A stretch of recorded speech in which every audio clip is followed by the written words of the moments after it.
Hello students, today we will start with a new chapter, that is Medieval India, chapter number 1. So before starting with the chapter, let's do some recap of what we studied in class 6. In class 6 we studied about ancient history. In that we covered Stone Age, earlier cities, that is Indus Valley civilization, Harappan civilization.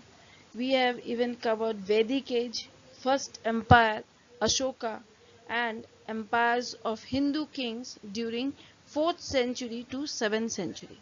Now, in class 7, we will study about medieval India. Here are the main topics which we will cover in this chapter. Topics to be covered are meaning of medieval in history, division of medieval period, India and its different names, importance of medieval history, sources of medieval history.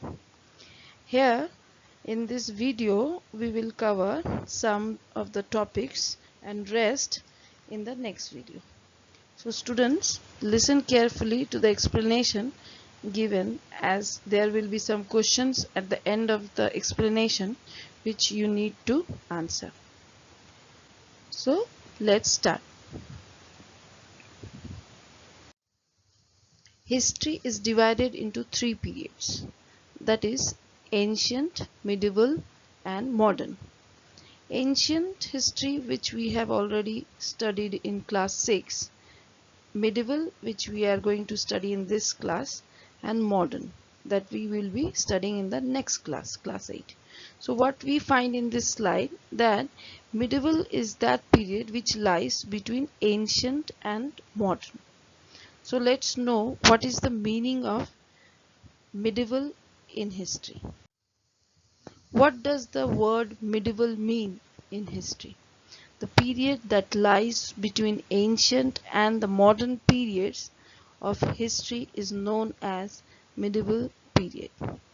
In India, medieval period ranges from the beginning of the 8th century 700 CE to the end of the 18th century, that is 1750 CE or Common Era, that is nearly 1000 years.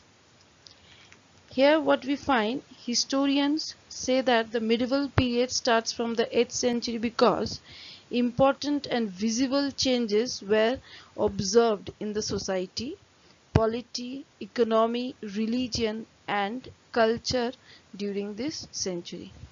For their convenience, the historians have divided the medieval period into 2 parts. So, division of medieval period are early medieval period and later medieval period. Early medieval period lasted from 8th century to 13th century, that is 700 CE or Common Era to 1200 Common Era. Here what we find the powerful kingdoms of Palas, Pratiharas, Rashtrakutas, Cholas and the Rajputs ruled during this period. The late medieval period lasted from 13th century to the 18th century, that is 1200 CE to 1750 CE or Common Era. Here the rule of Turks, the Afghans and the Mughals comes within this period. Now let's move to the next important topic of this chapter, that is India and its different names. From the ancient times, our country was known by different names such as Jambudvipa, means island with jamun trees, and Bharatvarsha. The Puranas refer to Bharatvarsha as the country that was ruled by a tribe called Bharata. India was also known as land of people who lived along the river Sindhu, which now at present called as river Indus.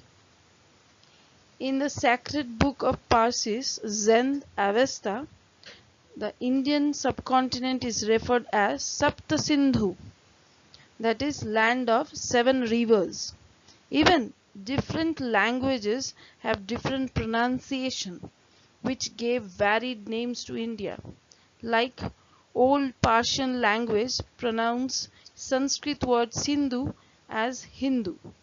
The word Hindu in French pronounced as Indi. Later, it changed to India by the Britishers. During the medieval era, India had different geographical description, like the ancient historian Minhaj-e-Siraj described Hindustan as the land of Punjab, Haryana, and fertile land between the river Ganga and Yamuna. The founder of Mughal Empire, Babur, explained Hindustan in a greater way, and he included the geography, culture, and natural vegetation of India. The next important topic of this chapter is importance of medieval history. The first point is rise of Muslim dynasties. The later medieval period saw the rise of Muslim dynasties such as Slave dynasty, Khilji dynasty, Tughlaq dynasty, Lodi dynasty, Mughal dynasty. So this dynasty resulted in several cultural influences and exchanges. Interaction between North and South also increased. People of this era interacted with each other and exchanged and shared their cultural ideas, views, and which was truly Indian. The second point is political stability. As the Muslim rulers ruled for many centuries, as a result, there was a great development in trade. Common people were happy as they were well looked after. There was an all-round development where new towns and cities were developed. Third point is overseas trade flourished. As the Muslim dynasty had connection with other countries, so there was a development of export and import. Traders did business with other countries as well. This resulted in cultural and religion influence. Fourth point, spread of Islam. New movement were the highlights of this era. They were Bhakti and Sufi movement. Bhakti movement emerged in the 6th century, and in this later medieval period we find Sufi movement got its emergence. These movements spread the message of love and universal brotherhood. The last point, splendid improvement in art and architecture. Mughal architecture introduced domes, minarets, carvings, and the use of red stone and marble.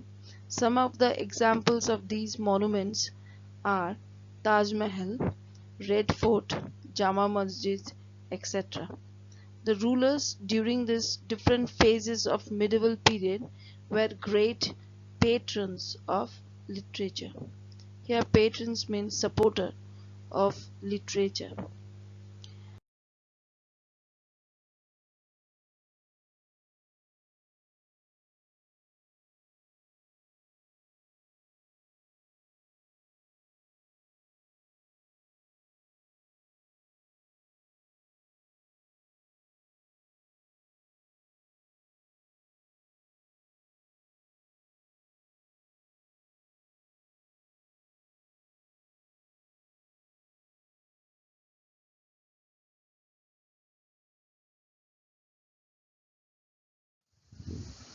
Students, in this video we have learned some of the topics of medieval India.